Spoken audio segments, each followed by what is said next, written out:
Shalom saudara-saudara yang dikasihi Tuhan Yesus Kristus. Selamat pagi, selamat berjumpa dalam renungan pada pagi hari ini. Selamat beraktivitas dan selamat melayani Tuhan. Kita bersyukur karena kemurahan Tuhan. Hari ini kita boleh bangun dengan kekuatan baru. Semua karena anugerah Tuhan. Saat ini sebelum kita mendengarkan renungan firman Tuhan, marilah sama-sama kita berdoa.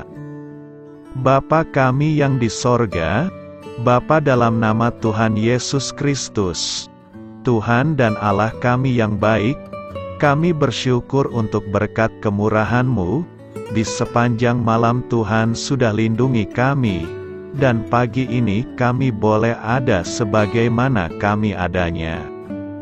Semua karena berkat kemurahan Tuhan. Saat ini kami mau mendengarkan sabda firman-Mu. Jamah hati kami Tuhan, berikan pengertian yang baru, untuk kami memahami firman-Mu dan taat melakukan kehendak-Mu. Dalam nama Tuhan Yesus, kami berdoa. Haleluya. Amin. Sahabat suara kasih, ayat pembacaan Alkitab kita hari ini terambil dari Yakobus 2 ayat yang ke-17 sampai 24. Yakobus 12 ayat 17 sampai 24. Demikian juga halnya dengan iman. Jika iman itu tidak disertai perbuatan, maka iman itu pada hakikatnya adalah mati. Tetapi mungkin ada orang berkata, padamu ada iman dan padaku ada perbuatan. Aku akan menjawab dia, tunjukkanlah kepadaku imanmu itu tanpa perbuatan, dan aku akan menunjukkan kepadamu imanku dari perbuatan-perbuatanku. Engkau percaya bahwa hanya ada satu Allah saja, itu baik. Tetapi setan-setan pun juga percaya akan hal itu dan mereka gemetar. Hai manusia yang bebal, maukah engkau mengakui sekarang, bahwa iman tanpa perbuatan adalah iman yang kosong? Bukankah Abraham, bapa kita, dibenarkan karena perbuatan-perbuatannya, ketika ia mempersembahkan Ishak, anaknya, di atas mezbah? Kamu lihat, bahwa iman bekerja sama dengan perbuatan-perbuatan, dan oleh perbuatan-perbuatan itu iman menjadi sempurna. Dengan jalan demikian genaplah nas yang mengatakan, lalu percayalah Abraham kepada Allah, maka Allah memperhitungkan hal itu kepadanya sebagai kebenaran. Karena itu Abraham disebut sahabat Allah. Jadi kamu lihat, bahwa manusia dibenarkan karena perbuatan-perbuatannya, dan bukan hanya karena iman. Sahabat suara kasih, ayat emas renungan kita hari ini adalah Yakobus 2 ayat 17-18. Demikian juga halnya dengan iman. Jika iman itu tidak disertai perbuatan, maka iman itu pada hakikatnya adalah mati. Tetapi mungkin ada orang berkata, padamu ada iman dan padaku ada perbuatan. Aku akan menjawab dia, tunjukkanlah kepadaku imanmu itu tanpa perbuatan, dan aku akan menunjukkan kepadamu imanku dari perbuatan-perbuatanku. Judul renungan kita hari ini adalah Membuat Tuhan Kita Bangga, ditulis oleh Charles Stanley. Sahabat suara kasih, Tuhan tidak punya pilihan favorit. Dia sendirilah yang membuat pilihan dan keputusan. Karena Alkitab berulang kali menyampaikan tentang keadilannya atas dunia ini. Tapi kenapa di sisi lain, sikap Tuhan tidak seperti itu? Coba lihat bangsa Israel. Tuhan sendiri bilang kalau Dia memilih bangsa ini jadi umat-Nya. Seperti Ulangan 7 ayat 6 mengatakan, sebab engkaulah umat yang kudus bagi Tuhan Allahmu. Engkaulah yang dipilih oleh Tuhan Allahmu, dari segala bangsa di atas muka bumi, untuk menjadi umat kesayangannya. Jadi apa arti sebenarnya? Apa Tuhan suka berubah pikiran? Apakah Tuhan pandang bulu? Jawabannya tidak. Ulangan 7 ayat 6 menyampaikan bahwa Tuhan memilih bangsa Israel untuk satu tujuan sesuai rencananya. Mari lihat sejarah Israel. Coba lihat bagaimana perjalanan bangsa ini penuh dengan jatuh bangun, penderitaan dan kebobrokan.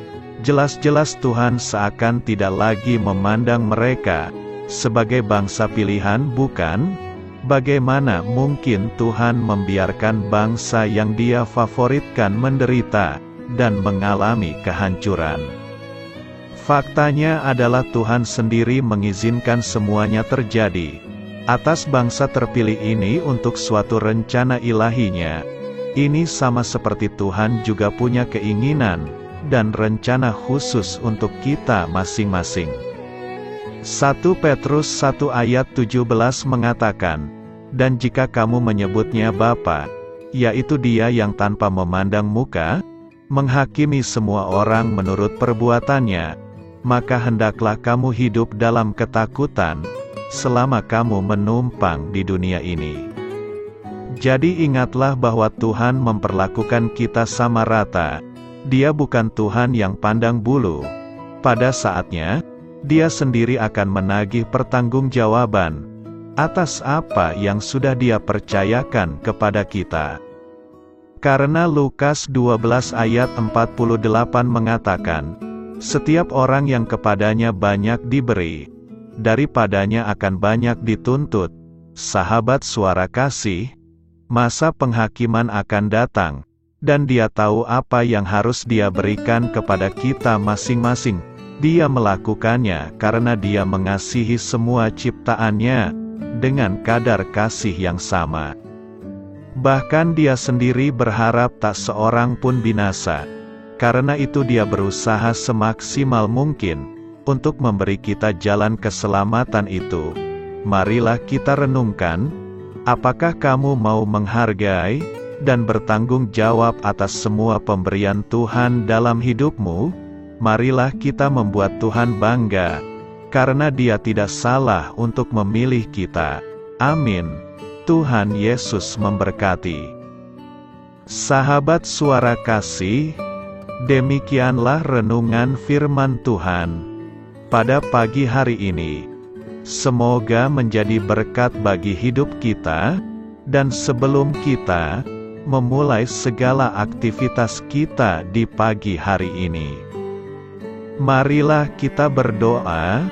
Bapa kami yang di sorga, Bapa di dalam nama Tuhan Yesus Kristus, terima kasih Bapa, karena Engkau sudah menjadi Allah bagi kami.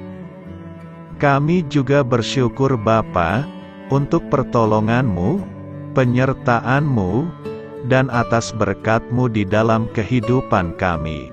Kami berbahagia dan bersyukur Bapa, untuk kebaikan-Mu di pagi hari ini. Tak berkesudahan kasih setia-Mu, tak habis-habisnya rahmat-Mu. Selalu baru setiap pagi, besar kesetiaan-Mu di dalam hidup kami. Terima kasih untuk firman-Mu. Pada pagi hari ini ya Bapa, kami mau belajar dan terus belajar tentang firman-Mu. Firman-Mu yang menguatkan dan meneguhkan iman percaya kami. Firman-Mu yang mengubahkan kehidupan kami. Kami mau berjalan bersama dengan Engkau di sepanjang kehidupan kami Bapa, agar kami tidak tersesat di dalam dunia ini. Terima kasih Bapa, buat kesempatan dan nafas kehidupan yang masih Engkau berikan. Kami mau memakai kehidupan kami untuk hormat dan kemuliaan nama-Mu. Segala pergumulan dan masalah hidup kami serahkan di dalam tangan-Mu. Engkau yang akan menyelesaikannya bagi hidup kami. Kami hanya berharap kepada-Mu, Bapa. Hamba berdoa untuk saudara-saudara kami yang sudah mendengarkan renungan firman-Mu pada pagi hari ini, yang saat ini sedang mengalami sakit penyakit, pergumulan, masalah, kebutuhan ekonomi. Kiranya Engkau yang jamah, sembuhkan dan pulihkan. Berkati juga perekonomian mereka, serta berikan jalan keluar di setiap pergumulan masalah yang mereka sedang hadapi. Dan ajarlah kami Bapa, untuk selalu berharap dan percaya sepenuhnya kepada Tuhan Yesus. Kiranya Engkau yang terus memberkati kehidupan kami, keluarga kami, dan sanak saudara kami, daerah tempat tinggal kami, bangsa dan negara kami, pemerintah-pemerintah kami, biarlah semuanya dalam perlindungan-Mu Bapa, dan jadilah sesuai dengan kehendak-Mu yang terbaik di dalam kehidupan kami. Dan pada pagi hari ini ya Bapa, kami mau berterima kasih buat perlindungan-Mu di sepanjang malam yang telah kami lewati. Pagi hari ini, kami akan memulai aktivitas kami sebagaimana mestinya. Kami yakin dan percaya, perlindungan-Mu tetap ada di dalam hidup kami, dan juga di sepanjang hari yang akan kami lewati ini. Terima kasih Bapa. Inilah yang menjadi doa dan permohonan kami. Dalam nama Tuhan Yesus Kristus, kami berdoa. Amin.